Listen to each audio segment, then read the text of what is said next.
Hello student of class 8. As you know that we are discussing the fifth chapter of chemistry and the name of this chapter is coal and petroleum. And now we have to discuss the next topic, how was coal formed. अब हमें देखना है coal कैसे बना. Coal was found from the forest. ये किस तरीके से बना? फॉरेस्ट से बना, which got buried under the earth crust, जो अर्थ क्रस्ट के नीचे बहुत समय पहले, मिलियंस ईयर पहले बरीड आउट हो गए थे अर्थक्वेक या वल्केनो की वजह से. These fossils got converted. ये फॉसिल्स जो हैं धीरे धीरे कन्वर्ट हो गए with sand, clay and water, मतलब सैंड, क्ले और वाटर के साथ, due to high temperature, high pressure and absence of air. ये 3 पॉइंट्स आपको याद रखना है, हमने प्रीवियस वीडियो में भी बताया था. High temperature, high pressure and absence of oxygen, ये क्या होते हैं? Fossils got converted into coal by incomplete combustion. अब यहाँ पे आपको मेंशन करना है, डिस्कस करना है, यहाँ पे याद रखना है, इनकम्प्लीट कंबस्शन से बनता है coal and other slow chemical change. Okay, this process of conversion of dead matter buried inside earth to coal is called carbonization.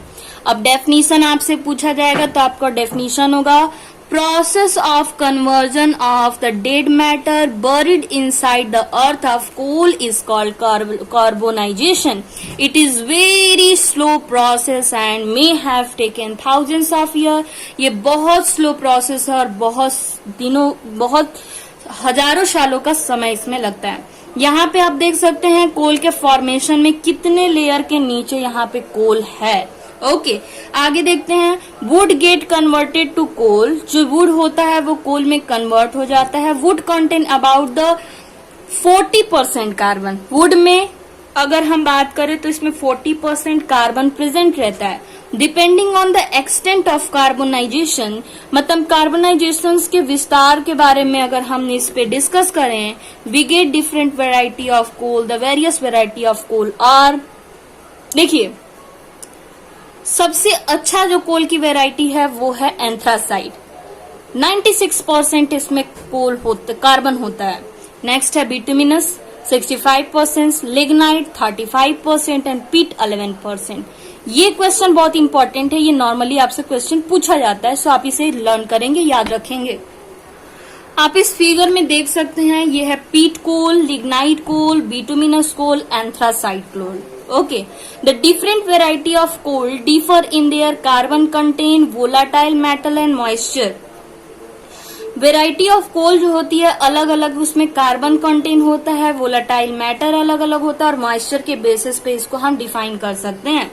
Since the fuel value of the carbon largely depend upon its carbon content, अगर fuel value कहने के मतलब कि सबसे ज्यादा heat किसमें या energy किससे प्रोड्यूस होगा, जिसमें कार्बन सबसे ज्यादा होगा उसी से हीट सबसे ज्यादा प्रोड्यूस होगा, वो सबसे अच्छा फ्यूल होगा. तो एंथ्रासाइट है, सेकंड है बिटुमिनस, उसके बाद है लिग्नाइट, उसके बाद है पिट. पिट में कितना % कार्बन होता है?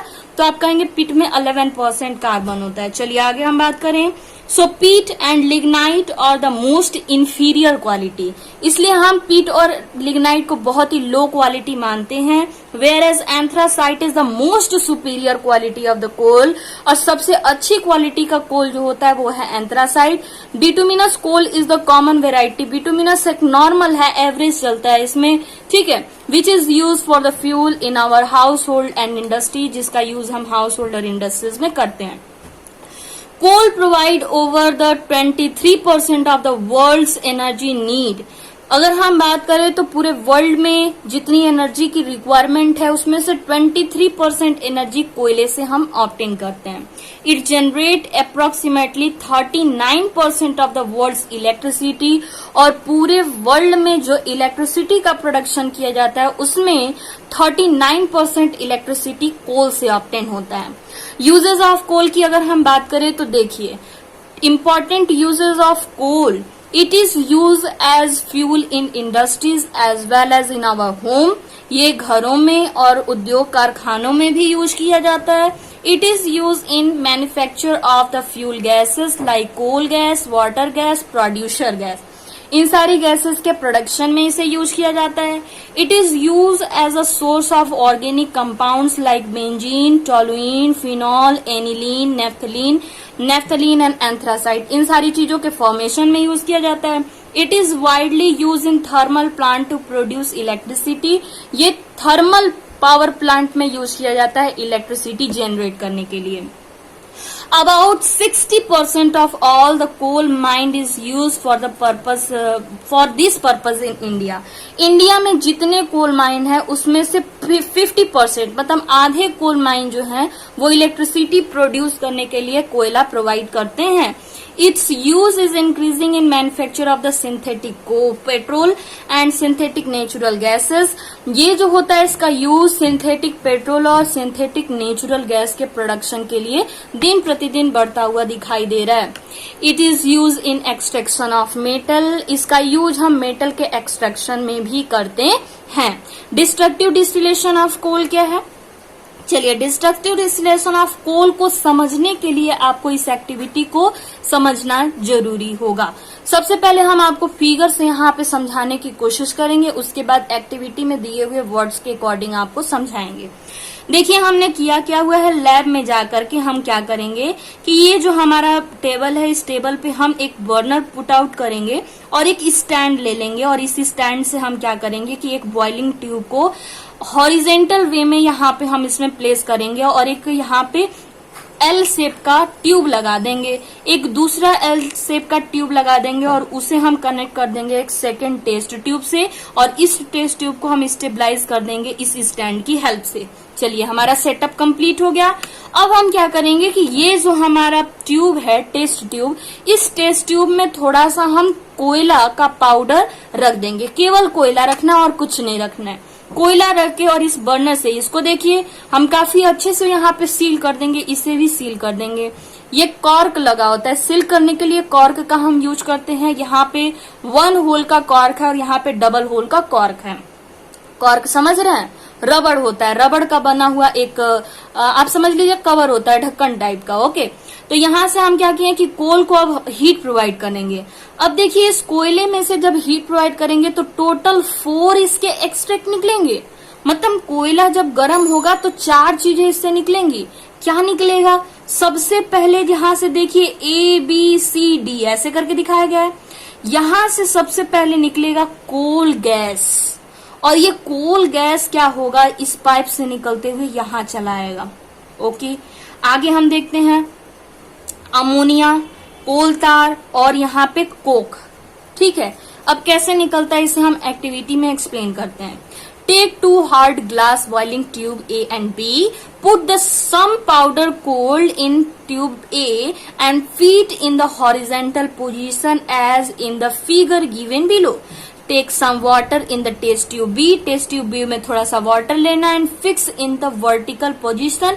Connect the tube A tube B by the delivery tube with its one end immersed in water. इसका एक end जो है वाटर में पूरी तरीके से डूबा होना चाहिए। Fit another delivery tube to act as the outlet of the, एक दूसरा delivery tube लगाइए जिससे कोल गैस बाहर निकल सके as shown in the figure. Heat the coal first gently and then strongly. अब ये कोल को हम हीट करेंगे, सबसे पहले धीरे धीरे करेंगे, फिर जल्दी से करेंगे, स्ट्रांगली ज्यादा हीट प्रोवाइड करके करेंगे। When coal is heated strongly, it break up to produce the coal gas. तो ये कोल गैस अमोनिया, कोल तार और कोक का प्रोडक्शन करता है। The following observation are made. Coal gas being insoluble in water is kept. Coal gas जो होता है वो वाटर में डिजोल्व नहीं होता है, इसलिए ये यहाँ से बाहर निकल जाता है from test tube B. It is a mixture of hydrogen, methane, carbon monoxide. आपका क्वेश्चन पूछा जाएगा कि कोल गैस में क्या क्या होता है। हाइड्रोजन, मीथेन और कार्बन मोनोऑक्साइड ये कंबस्टिबल गैस है। सेकेंड जो यहाँ से निकलता है ammonia being soluble in water dissolve in test tube B.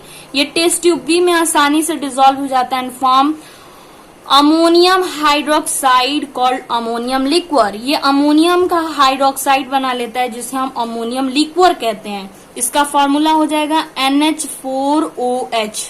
Okay, coal tar is collected as the dark viscous liquid at the bottom of tube B, और एक dark colour का, काला सा ब्लैक कलर का बिल्कुल हम कह सकते हैं कि लिक्विड बनता है जिसे कोल तार कहते हैं, और इस टेस्ट ट्यूब में थोड़ा सा पाउडर सब्सटेंस बच जाता है जिसे हम कहते हैं Coke.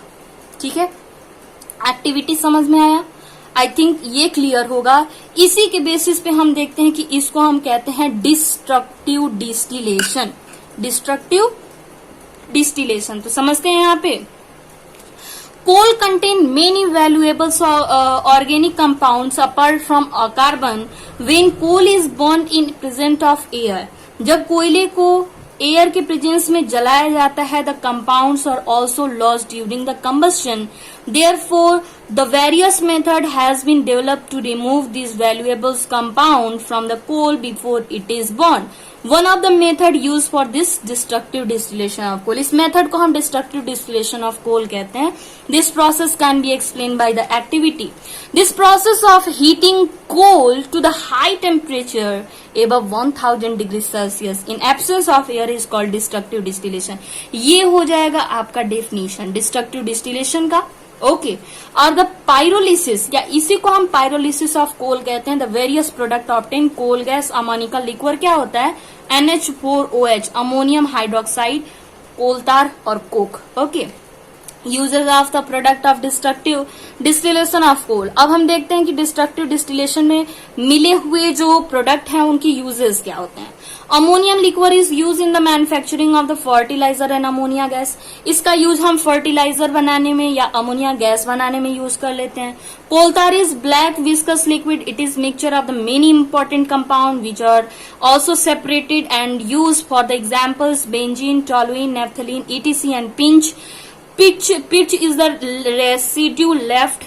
It contains 95% carbon. It is used for making the varnishes, road surfacing, and for the waterproofing roof.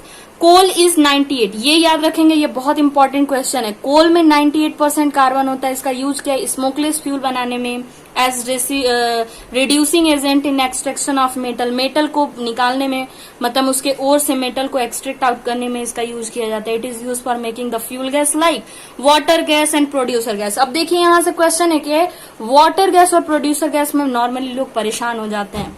देखिए दोनों में कॉमन है कार्बन मोनोऑक्साइड, कार्बन मोनोऑक्साइड दोनों में है। वाटर का फॉर्मूला H2 होता है ना, तो वाटर जब भी आएगा H2 इंक्लूड कर देंगे, और दूसरा है प्रोड्यूसर तो इसमें N2 हो जाएगा। क्लियर?